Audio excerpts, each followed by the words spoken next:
cần gặp bà có chút chuyện nói chuyện với bà đấy. Hình như là bà có nhiều chuyện là giấu tôi ở đằng sau lưng đấy. Đây tôi có con riêng đây. Sao? Lúc nào cũng muốn bù đắp mà đến mỡ nỗi mà phải làm cái di chúc để cả nhà cả cửa này cho em ấy đây bố ạ. Lại còn có chuyện đấy nữa cơ. Vâng. Cũng mà có chia tài sản thì bà cũng phải chia cho cả hai đứa. Bây giờ bà phải viết cam kết vào cho con nó tin tưởng. Hứa với tôi đi nhá, bà viết cam kết cho con đi nhá.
Không, Gửi đấy không thế à?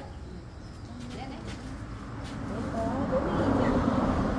Cái bó nó ngon quá nhỉ. Có gì ngắn kìa.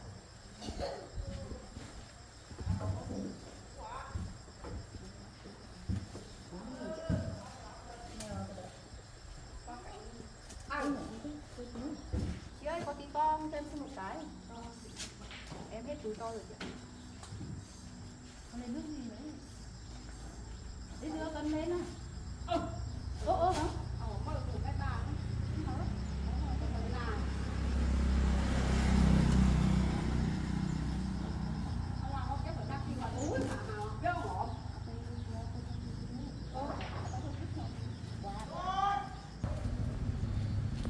Chỉ 4 bó rồi.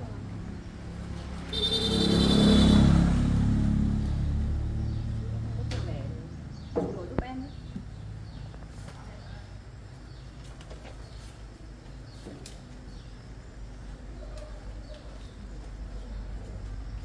Đây là của mình cũng 4 bó nhá.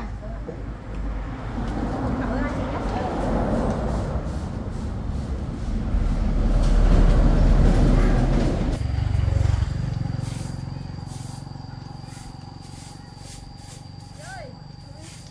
Có lấy rau ăn không chị? Cái gì? Nó lớn chị ạ.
Giờ này cũng trưa rồi. Chắc chỗ này nó cũng xong việc rồi. Em gọi điện cho mẹ xem mẹ về được không? Để nói chuyện họp gia đình một cái xem. Chứ để thế này sợ đến lúc bà lại lên trên xã làm cái làm di chúc nữa thì mình không biết làm thế nào ấy. Công sức của mình cho người khác hưởng. Làm những thứ bất công quá.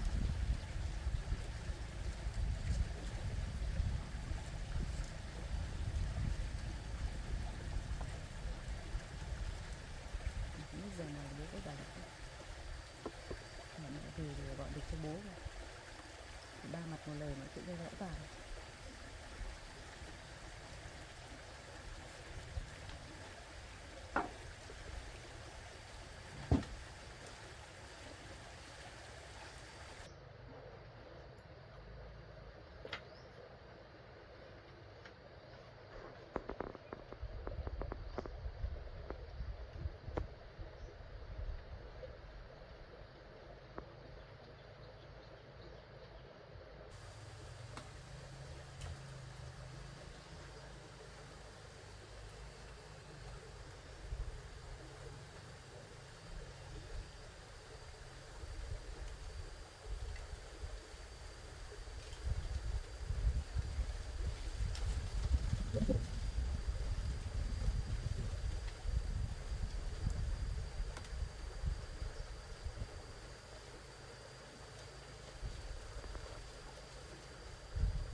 Sao mẹ không nghe nhỉ? Gọi lại lần nữa thôi. Chắc mẹ đang bận.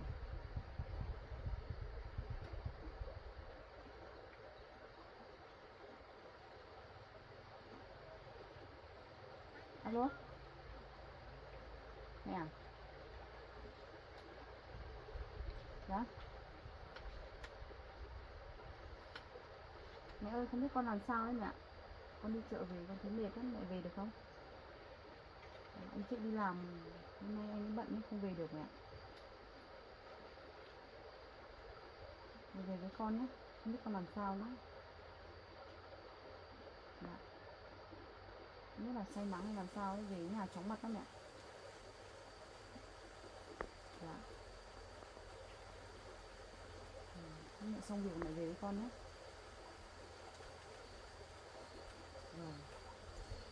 Rồi, mẹ về luôn vậy nhá.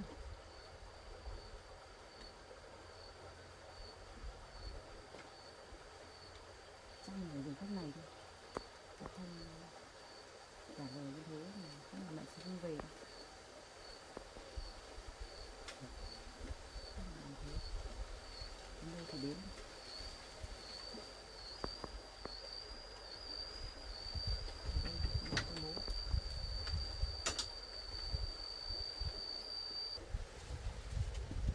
Thì nữa mẹ xuống chắc mình gọi cho bố. Mẹ thì bố bắt mẹ làm cái bản cam kết trước mặt bố, nhưng mà mình nói thì mẹ sẽ không làm đâu.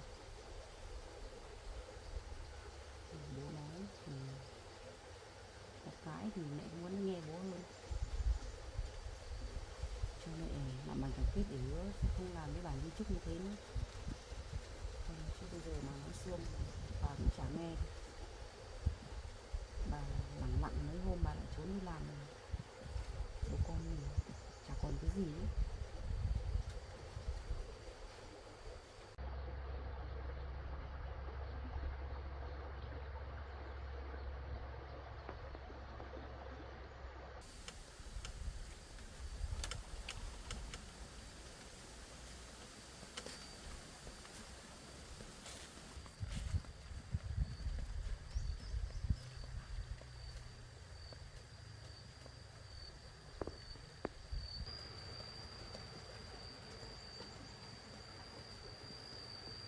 Cái hàng ốm là sao?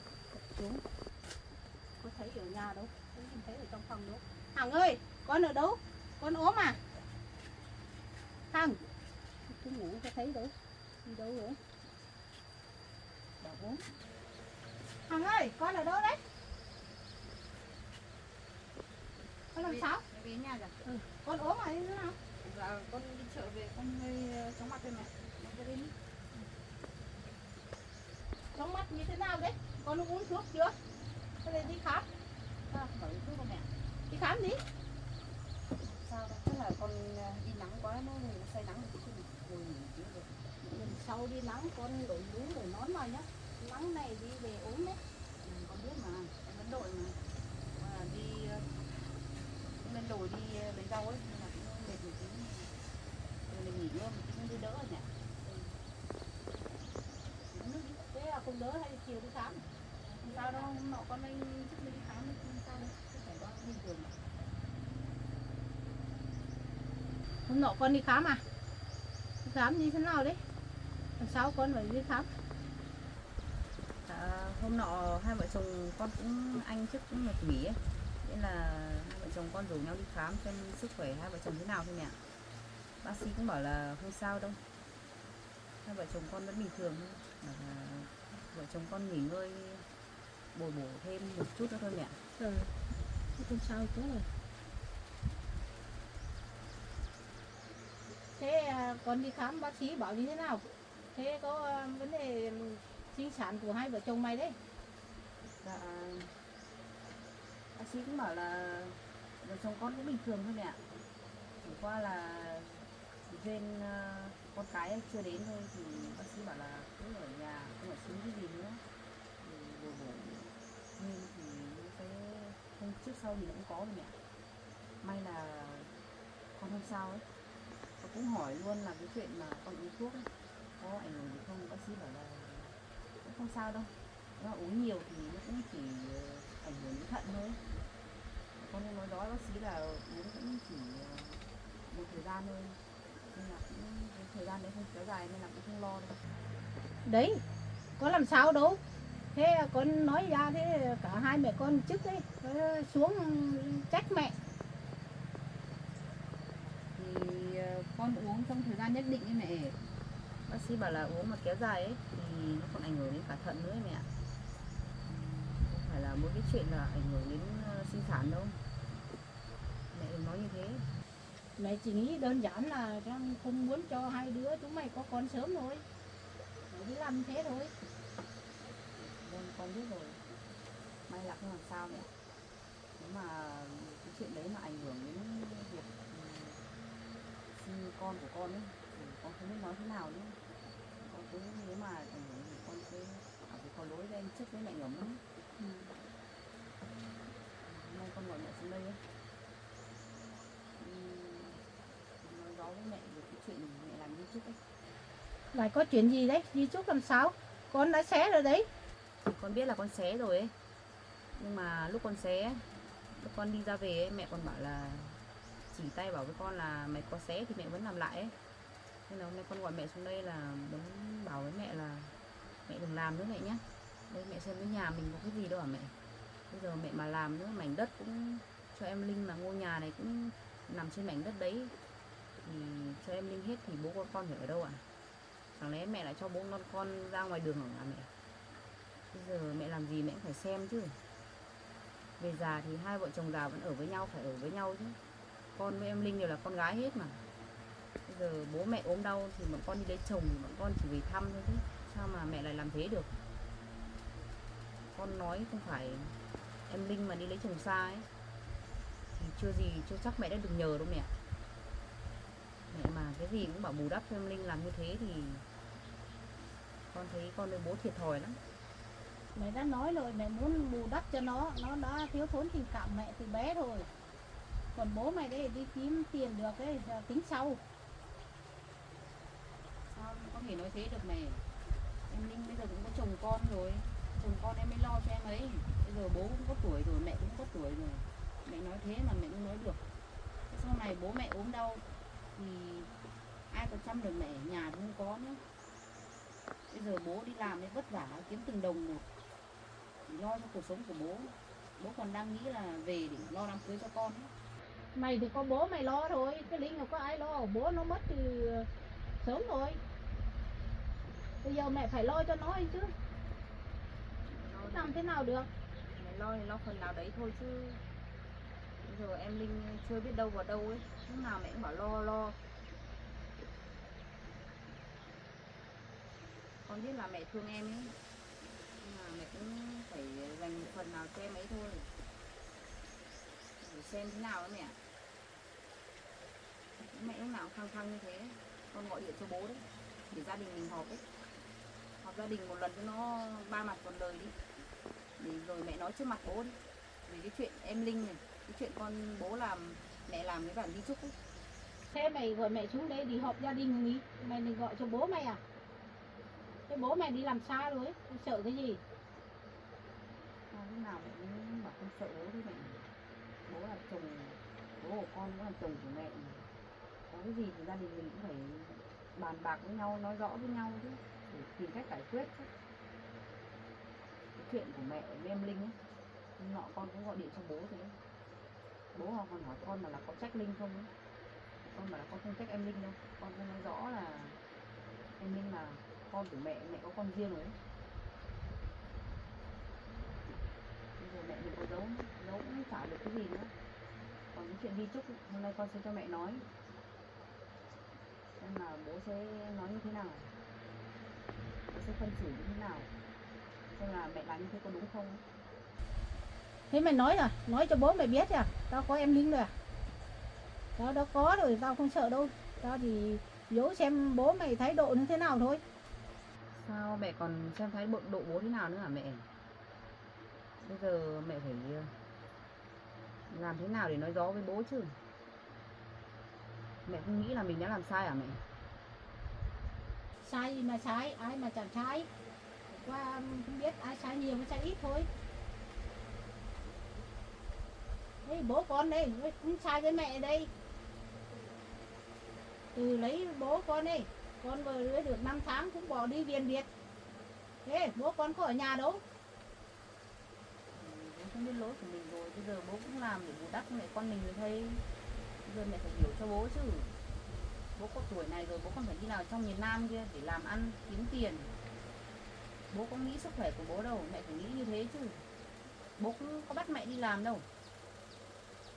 Qua là ở nhà mẹ không có việc gì thì mẹ đi làm kiếm tiền nữa chứ. Bố con cũng chả ai bảo mẹ đi làm cả. Bố về thì mẹ lại nói này nói kia, không quát cũng chửi bố. Thì bố phải đi như thế. Bố cũng lo cho gia đình này lắm đấy mẹ. Con không nói chuyện với mẹ nữa, để con gọi cho bố đi. Xem bố giờ này rảnh không, để mẹ con mình nói chuyện rõ ràng. Không đến lúc mẹ lại lẳng lặng lại trốn con đi làm di chúc. Đến lúc đấy bố về mẹ bố con chả có cái gì cả. Đến lúc em Linh mà đổi ý một cái là cho bố con ra đường thì sao? Đấy, hai bố con này vào vừa nhau đây. Bây giờ lại đưa mẹ xuống gọi vào xuống. Bây giờ lại gọi cho bố. Bố chả vào vừa con đâu. Cái này là con tự nghĩ, con tự nói thôi. Để con gọi cho bố, để bố nói chuyện với mẹ cho rõ ràng đi. Con sẽ gọi cho bố bây giờ mẹ. Gọi xem bố có rảnh không để nói chuyện với mẹ con mình ấy. Mẹ nói chuyện với bố mẹ nhé.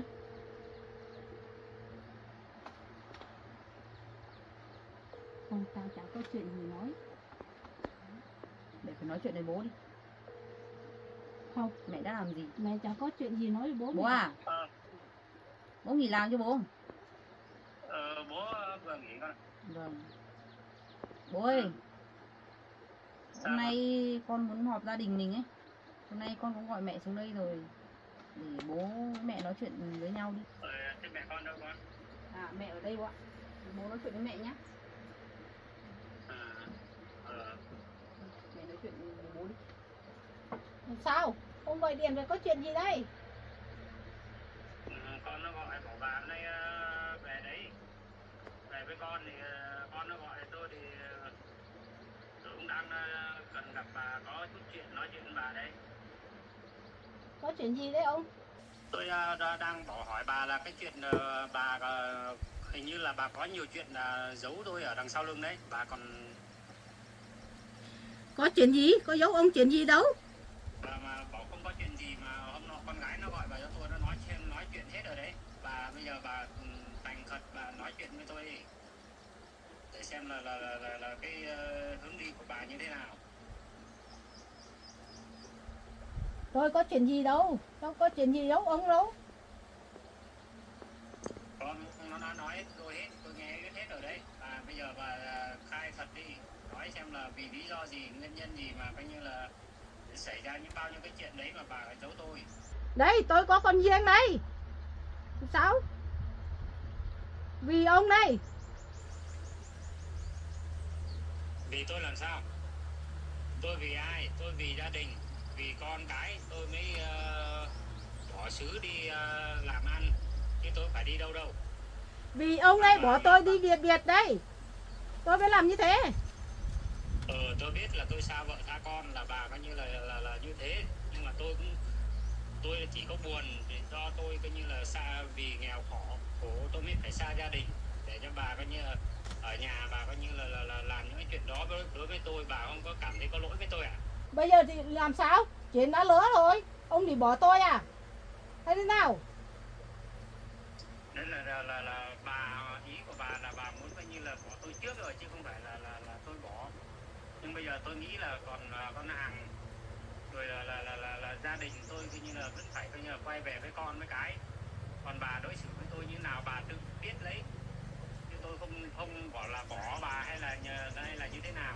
Tôi thú nhận với ông tôi làm sai, nhưng mà tôi vẫn nuôi cái Hằng đến khôn lớn. Con là trách nhiệm của bà nuôi chứ bây giờ có trách nhiệm là bố mẹ phải nuôi con, nhưng mà cái trách nhiệm là của bà là đúng rồi, nhưng mà bà lỗi với tôi là cái chuyện coi như là tôi cũng không phải là bỏ nhà ra đi, mà tôi đi làm ăn để coi như là lo cho gia đình, chứ không phải là tôi đi bạt mạng, đi bỏ nhà bỏ xứ bỏ vợ bỏ con đi đâu. Rồi tôi biết rồi, ông không bỏ tôi, nhưng mà tôi phải chấp nhận bù đắp cho con gái riêng của tôi. Lúc nào bố cũng nói, mẹ cũng nói thế đấy bố ạ. Lúc nào cũng muốn bù đắp mà đến mỡ nỗi mà phải làm cái di chúc để cả nhà cả cửa này cho em ấy đấy bố ạ. Lại còn có chuyện đấy nữa cơ. Vâng, hôm nọ con gọi cho Tôi nói bố, bà, con gọi cho bố thì con không tiện nói ấy. Nên là hôm nay có mẹ ở đây thì con cũng nói rõ với bố là mẹ đã làm di chúc để mảnh đất này với ngôi nhà này cho em, con gái riêng của mẹ ấy. Con cũng phát hiện ra nên là hôm đấy con có cãi qua cãi lại với mẹ nên là con cũng xé tờ di chúc đấy rồi ấy. Hôm nay con muốn là như thế. Con nào cũng là con mà bà lại coi như là ưu tiên cho đứa con riêng của bà đã làm có lỗi rồi bà còn ưu tiên cho nó nữa. Còn vay hàng thì sao? Ít nhất là bà nếu mà có chia tài sản thì bà cũng phải chia cho cả hai đứa, hay là bà ưu tiên một đứa nhiều hơn, đứa ít hơn là cũng đã là coi như là sai rồi. Và đây đằng này bà lại còn lôi hết cái đất đai của nhà cửa của mình để cho đứa con riêng của bà nữa, là bà sống thế, bà thử nghĩ xem có được không? Bây giờ ông đấy sẽ có trách nhiệm mà nuôi cái Hằng, tôi còn có con riêng của tôi thì bù đắp cho con riêng của tôi đó. Ông phải trách nhiệm với cái Hằng đấy. Còn con của tôi là tôi sẽ có trách nhiệm, nhưng mà bà cũng là con của bà không thể nào phủi tay được như thế. Con nào cũng là con của bà hết, con riêng kia cũng là con của bà, mà cái Hằng cũng là con của tôi với bà. Tôi lo cho cái Hằng là việc của trách nhiệm của tôi, còn đứa kia là bà cũng phải trách nhiệm với nó, nhưng mà cái Hằng cũng là con của bà phải làm thế nào cho nó chia chác cho nó đầy đủ. Nếu mà còn không được là tôi về là không xong với tôi đâu đấy. Ông định dọa tôi ra, tôi không sợ đâu. Ông nói như thế đấy. Thế bà cứ tự làm đi. Bây giờ bà thấy con nó xé cái di chúc đi rồi ấy, nếu mà không xé là mà pháp luật nó nắm được cái là cái Hằng với tôi là bây giờ trắng tay à. Có cái nhà cái cửa đấy, có mảnh vườn đấy để coi như là sinh sống, mà bà lại giao hết cho đứa con riêng của bà. Bà làm thế bà xem có được không? Không phải tôi dọa đâu. bố ơi, hôm nay con gọi cho bố là con muốn họp gia đình, là con muốn bố với con là cho mẹ làm một cái bản cam kết ấy, mẹ sẽ không làm di chúc nữa, mẹ sẽ không tái phạm nữa, được không bố? Con mà nói được như thế là đúng rồi đấy. Như bố nếu mà con nói như thế là bố về đấy, có cả mẹ con đấy. Bây giờ là đất đai là của cả gia đình mình cả.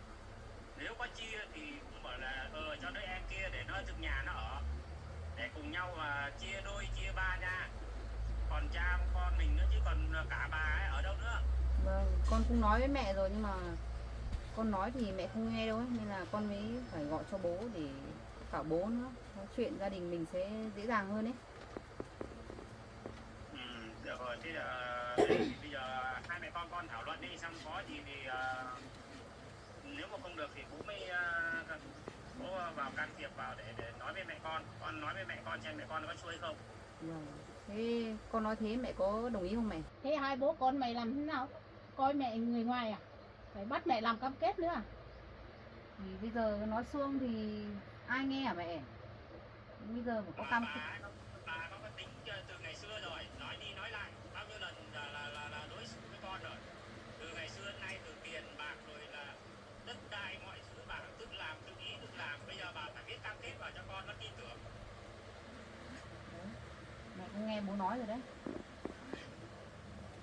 mà mẹ còn tôn trọng bố ấy, còn thương bố với con ấy, thì mẹ làm cho bố con một cái cam kết đi, ghi rõ ở đấy mẹ sẽ không tái phạm nữa, sẽ không làm di chúc nữa, sau này mình tính tiếp đi. Được rồi, thế hai bố con như mày ép mẹ làm thế mẹ phải làm. Thế mẹ làm cam kết cho. Bà làm đấy là cái trách nhiệm của bà đấy, chứ bố con tôi không bao giờ ép bà, bởi vì bà là có đứa con riêng của bà nữa, biết lúc nào là bà coi như là viết di chúc xong là lên đến pháp luật họ giải quyết cái là bố con tôi trắng tay. Giờ bà phải viết đấy để cho con nó tin tưởng, để cho nó yên tâm nó làm ăn, xong rồi con gái còn con rể nữa. Con tôi nó mai kia tôi về tôi ở đâu? Con cũng nói thế đấy, nhưng mà con có nói thì mẹ cứ bỏ ngoài tai thôi. Giờ bà cố gắng bà viết cho nó cái cam kết vào đấy để cho con nó yên tâm đi, tôi cũng yên tâm nữa. Thế con đi vào lấy giấy để con viết cam kết. Vâng. Bố nói chuyện với mẹ chứ. Con nó nói là không phải nó nói sai đâu, nó làm như thế là đúng rồi đấy, để cho nó có chỗ ở, chỗ ăn, chỗ ở, cơ mà có phải là cái lều cái lán gì đâu mà bà lúc nào cũng đe dọa là cho đứa nọ cho đứa kia hết, thì con nó lấy đâu ra tư tưởng nó làm ăn. Rồi, tôi biết rồi. Ông đừng nói nhiều. Bà biết nghĩ như thế là tôi thấy vui lòng, để cho con nó yên tâm nữa. Còn con rể nữa, thế là tôi vui lắm rồi. Mai kia về tôi có quà cho bà đấy. Rồi, tôi biết rồi ông ạ. Không phải nói nhiều. Đấy nhá, bà hứa với tôi đi nhá, bà viết cam kết cho con đi nhá. Tôi biết rồi. Tôi hứa với ông, tôi biết. Để mấy mẹ con làm việc đi, xong rồi viết cho con nó yên tâm nhá. Trước về đi rồi. Thì đấy là để tôi hỏi thăm con, xong là tôi tắt máy đây để cho mấy mẹ con làm việc nhá. Đi làm việc gì? Con đi làm việc. Bố đi này. Con về rồi. Chuyện bố đi. Con nói chuyện bố đi. Trước về ạ. Dạ vâng. Con chào bố ạ. Chào con. Bố Làm về thế con. dạo này trên cơ quan ấy có nhiều việc ấy nên là con về hơi muộn bố ạ. Con vất vả cho con rồi. Thì từ nãy giờ bố cũng nói chuyện với mẹ con với lại Hằng ấy về cái chuyện gia đình. Thôi bây giờ là bố cũng đang có ít việc bận, rồi các con cứ lo công việc của mình đi nhé. Dạ vâng ạ. Thôi bây giờ con nói chuyện với mẹ với lại Hằng đi. Bố tắtให้bố ăn cơm đây. Dạ vâng vâng. Bố cứ nghỉ đi Bố ạ. nghỉ ngơi đi bố nhá, ăn cơm đi bố nhá. Thế ông nghỉ đi nhá. Rồi, thì bà phải ghi cam kết cho con đi nhá. Rồi, tôi biết rồi. Ông không phải nói nhiều. Rồi, thế tôi tắt máy đây. Sao lại cam kết gì ở đây hả em? À, anh ngồi xuống đây đi, em nói chuyện đây.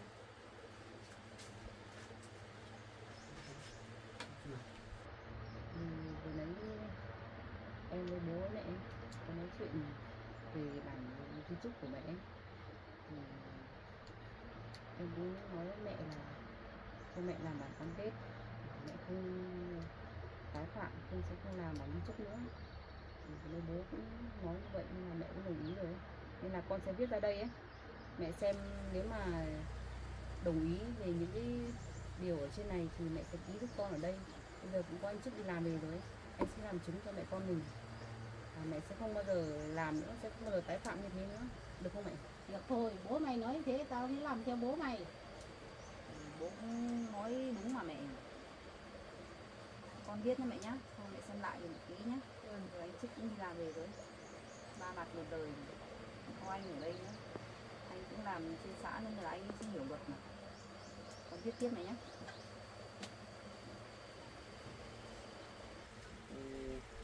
Mình là người nhà cả mà em. Sao phải làm bản cam kết làm gì? Rồi đấy bố em cũng nói rồi ấy. Mẹ em thì phải như thế, không thì mẹ hứa thì cũng hứa xuông nữa. Bây giờ tự nhiên bố con em ấy, mẹ em làm di chúc cho em Linh ấy. Thì lúc bố về bố con em phải ở đâu? Em thì không sao, còn có anh ấy. Còn bố em thì ai lo ấy, lúc có tuổi rồi ấy.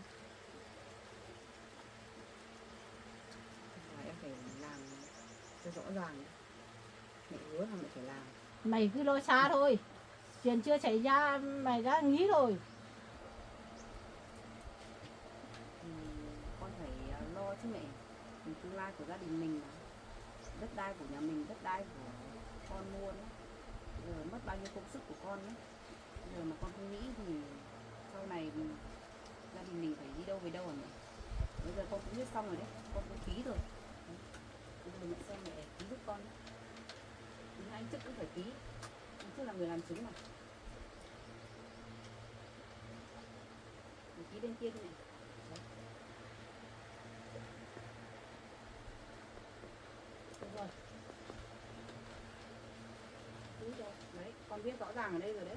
Nếu như mà mẹ còn trốn đi làm mà các bản đi chúc nữa thì cũng không có hiệu lực đâu. Thì con đã cam kết đây rồi ấy.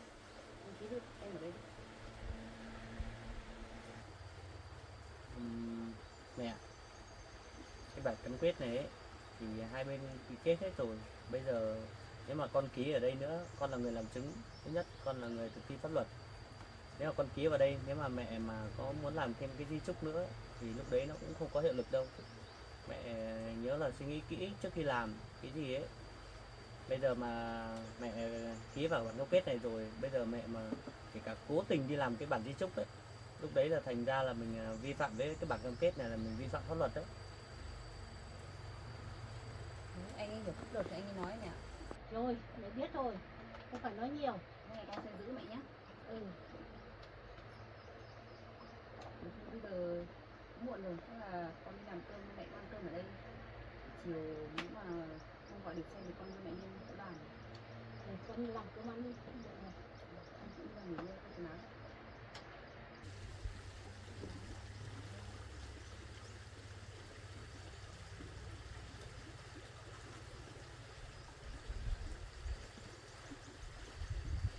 Mà hàng này, Đi đi mẹ. hôm qua Thuận này xuống giá cho mẹ được 20 triệu.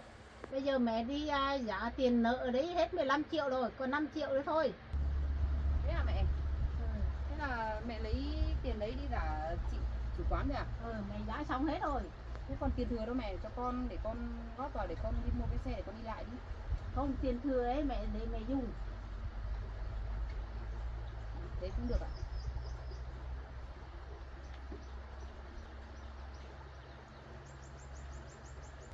Đừng cho nó đấy, nhưng mà nó ép mình làm cái bản cam kết đấy, mình không cho nữa. Mình để mình dùng thôi.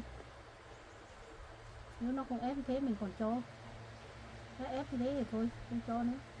Nếu mà sau này mình còn lập mình còn chuẩn nữa là cho trả cho mình thôi, không cho trả cho cái hàng đâu.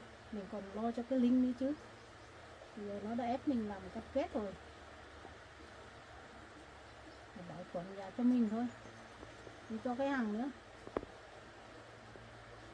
Thôi, đi nghỉ ngơi tí.